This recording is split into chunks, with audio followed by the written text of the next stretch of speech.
Hey everyone, we're going to do something a little bit different today. I found an article, to be fair, it's from 15 years ago, but it's from everyone's beloved right-wing nut, Ben Shapiro, who fancies himself a film guy. He presented us his list of the top 10 most overrated film directors of all time. What do you think you're going to make of this list? It's probably fairly shitty. So you took me by surprise with it the other day. You told me about it, and I'm like, okay, Ben Shapiro, nobody really gives a fuck what an asshole like that thinks. For one thing, why he thinks he should weigh in on anything, never mind movies, is beyond me. He's trying. As I said, he fancies himself a film critic. So yeah, well, we're gonna get some hot takes here that are gonna be just very enjoyable, I think, for everyone. Well, let's hear it. Let's hear it. Who are Ben Shapiro's number 10? I think already is gonna be a good one for you. Number 10, Ridley Scott. Okay. Yeah. First of all, full transparency. What's one of your favorite movies of all time? Blade Runner. Probably my favorite movie of all time if I had to feed to the fire. Yeah. So what does Ben Shapiro have to say here? Blade Runner is a bizarre and massively overpraised mess. Yeah, apparently not successful or acclaimed at all. Overpraised. What's a mess about it? I mean, he doesn't elaborate, of course. Yeah, what does that fucking mean? It's a mess. That's just stupid. One thing, it's like the worst take. Literally the worst thing you can say about Blade Runner is that in one of the scenes you can see like one of the wires that lifts because it's before CGI. Right. Right. And you really have to dig for something like that. It's sorry, that's just dumb. The only film apparently Ridley Scott made that this guy approves of, which is so important, is Gladiator. And then a host of second-rate films masquerading as masterpieces. Of course, Thelma and Louise's liberal tripe. And we've got a lovely quote here about that. Although it does provide the best imagistic summary of modern feminism. Two irritating, independent women driving themselves off a cliff. Wow. That's what Ben Shapiro thinks of women. He would love them to drive themselves off cliffs if they're irritating to him. Ben Shapiro should drive himself off a cliff. Yes, that would be soon as possible. Kingdom of Heaven, an homage to the religion of peace and a slap at Christianity through and through.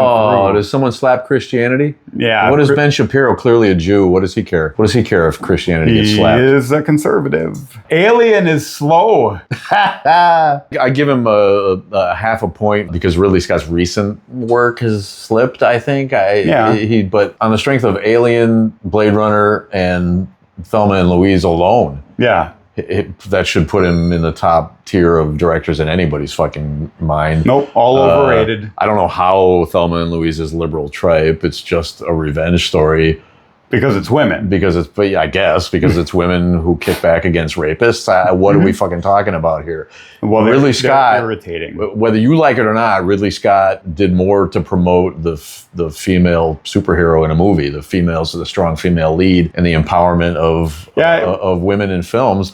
I don't know what kind of shitbird you have to be to crap on that. Thelma and Louise is worth it for how fucking hot Brad Pitt is in that movie, for one thing. Good Lord. Thelma and Louise made at the height of his creative vision, I think, and his filming style and technique. And going back to his pioneering strong women, Ripley in Alien and Aliens is the example that all of the lunatics like to throw out when they're talking about how to correctly do a strong woman in movies. Right? They talk about like Daisy Ridley in Star Wars, the Mary Sue, and all other new movies. Brie Larson, it's Captain Marvel. Why are they so powerful? They just all of a sudden show up and kick everyone's ass. And then they trot out Sigourney Weaver as Ripley in Alien as their go-to example of how her and Linda Hamilton in Terminator, the two correctly done strong women in movies. And then apparently overrated. Gladiator, he thinks that's his best film. Yeah, not the Gladiator solidly in the middle for me. This dude obviously doesn't know what he's talking about. Gladiator was the beginning of the slipping of Ridley Scott for me. Gladiator is pretty clearly overrated, but still not a bad movie. Not Ridley Scott's fault that Walking Penis got an Academy Award for his bad, stagey British accent. But clearly this guy is off base right away with his assessment. Just with number 10. Whoa, wait till we get to number 1, buddy. You're going to shit your pants. Number 9, I don't know how big of a fan you are, but this one doesn't bother me too much. Michael Mann, Heat. Among other, he doesn't even say anything about him. So. He doesn't say anything about him. Yeah, I love one of my favorite movies, Last of the Mohicans. I don't I couldn't get through Heat. I tried it a couple of times and I didn't like it. So, all right, Michael Mann. Again, with all the directors out there, you're going to pick a guy like Last that. of the Mohicans, Thief, The Insider, Collateral. Oh, The Insider was great. That was Michael Mann. Hancock, the Miami Vice reboot, The Aviator. He made Hancock? Yeah. Michael Mann? Apparently. I liked Hancock. I enjoyed Hancock. I thought Hancock was a funny, good superhero satire thing. Yeah, but I'm not going to fight this one too much because there's just so much other good stuff to get to on the list here. Right. Oh, don't look. You already probably saw it ahead here. Yeah. Okay, number 8, David Lean. Lawrence of Arabia, Dr. Zhivago, The Bridge on the River Kwai, and Ryan's Daughter. He says he knows it's a mortal sin to suggest that those 4 movies are anything less than masterpieces, but they're all less than masterpieces. According to him. According to him, yeah. He only likes Great Expectations out of all those movies. Everything else was downhill. Great Expectations, the classic with... Didn't they remake Great Expectations with Ethan Hawke or somebody?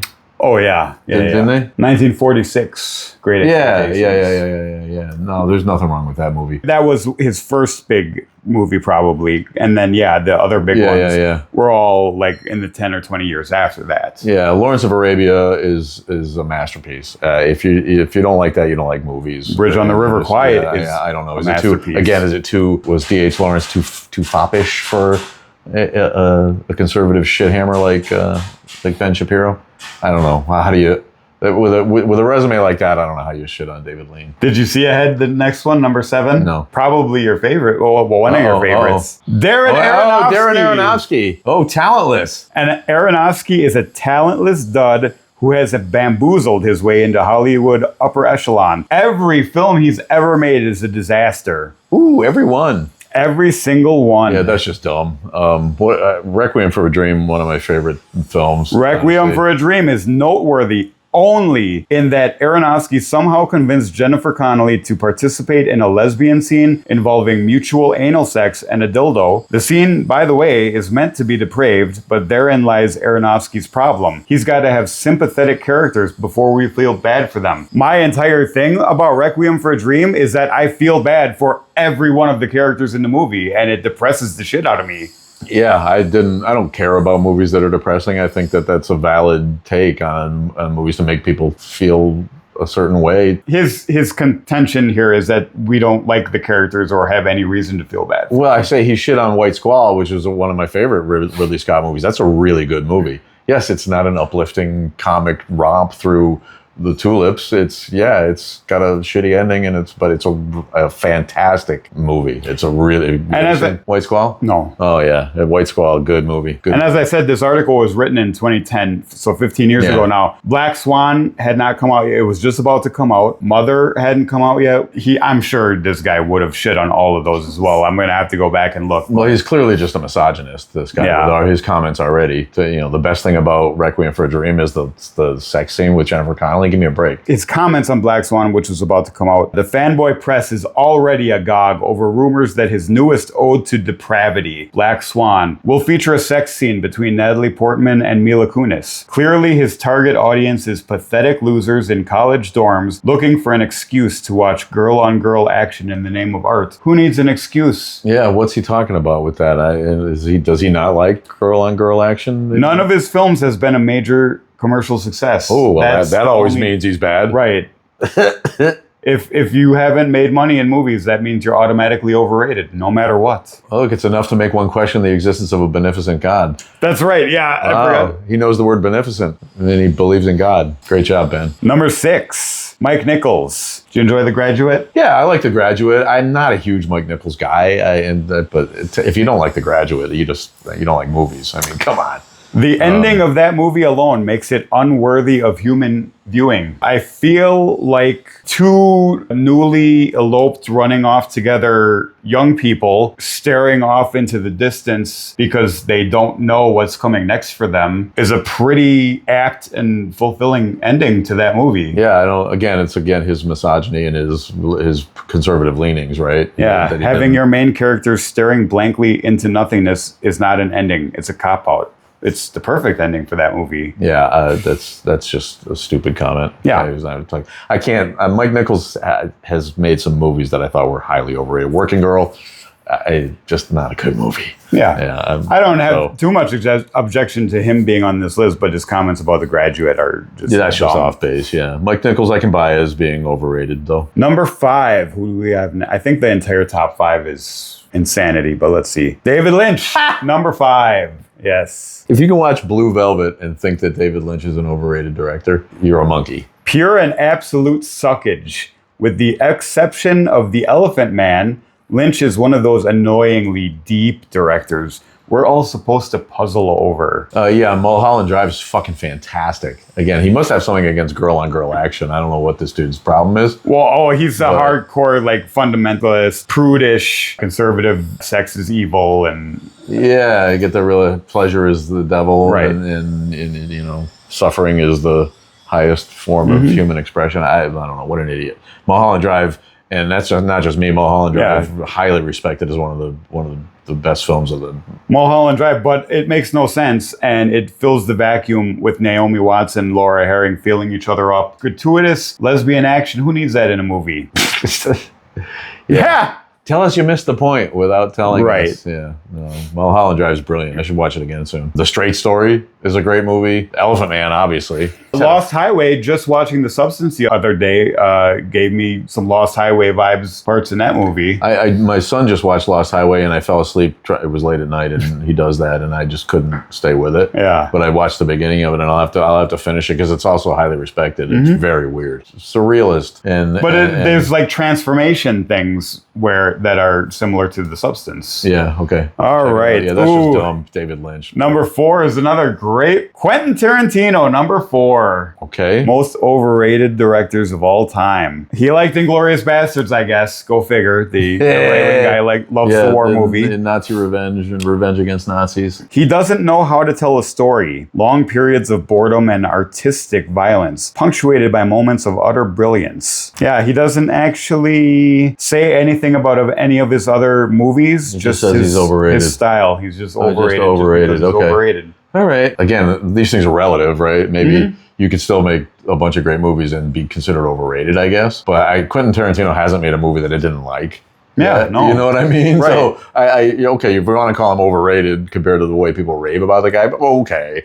And we've talked about it. I have my issues with his want to make a movie that just rewrites a part of history that he thinks sucked. And that sort of rubs me the wrong way, but none of it made for unwatchable films. Right. They were all really, really good, fun, out-of-the-box kind of movies, and I appreciate that. I don't know how you'd pick Quentin Tarantino on that movie, but there you go. Well, we're keep going. Uh-oh. Woody Allen. Yeah. Number 3, Woody Allen. He's pretentious and unbearable. I kind of can see that a little bit, honestly, but I mean, what else does he have to say? Movies like nails screeching on a chalkboard, only with less humor. Nerdy, acts out his fantasies, and illuminates his insecurities in film. Well, that's art reflecting life, isn't it? Yeah, and I mean, we take away what we know about Woody Allen now, right, and just talk about his artistic achievements. This strikes me as a guy who considers himself an intellectual, Ben Shapiro, who doesn't like when he's faced with an actual intellectual. Absolutely. So yeah, I could see why a Woody Allen film would bother the guy, but Woody Allen's early work is fucking hysterical. Annie Hall's a great movie. I don't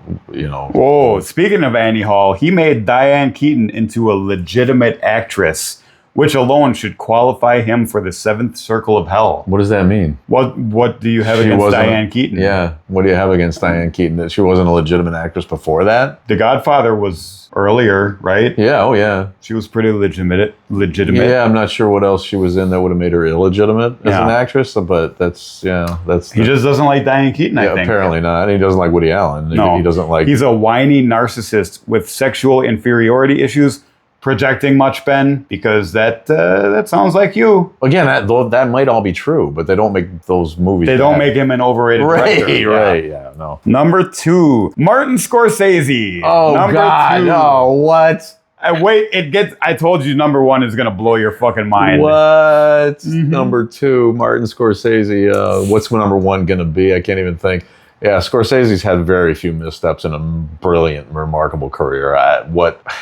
His films... Go ahead. I think Mean Streets, which is highly respected, That was the hardest Martin Scorsese thing I've had to sit through. I enjoyed all of his movies, and I've seen them virtually all. Raging Bull, one of my top 5 or 6 movies, easily. It's fucking brilliant. Yeah. On every level, it's fantastic. It needs to be seen. And he's got a whole shit ton of movies that fall right in that category.